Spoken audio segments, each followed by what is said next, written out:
In this guide, I'm going to show you how you can farm obsidians here in Sailor Piece on Roblox. Before we do get into this guide, make sure to like the video and subscribe to the channel with all notifications on.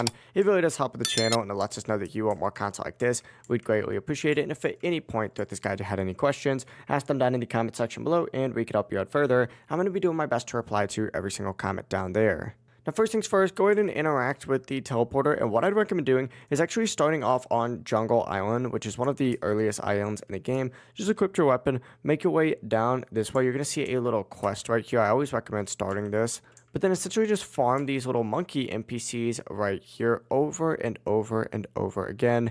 This is going to allow you to start leveling up your stuff a little bit more. Once you go in and level up your stuff more, or just to start, say, those guys are a little too easy, make your way to like Desert Island and take out the NPCs here. But really, you can farm the majority of NPCs in the game and they're going to give you some obsidian.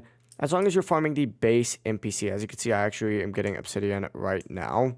But that's actually going to be the full process right here. If you guys had any questions, ask them down in the comment section below and we can help you out further. I'm going to be doing my best to reply to every single comment down there. Before you do leave this guide though, make sure to like the video and subscribe to the channel with all notifications on. It really does help us out and it lets us know that you want more content. Have a great rest of your day though. Peace.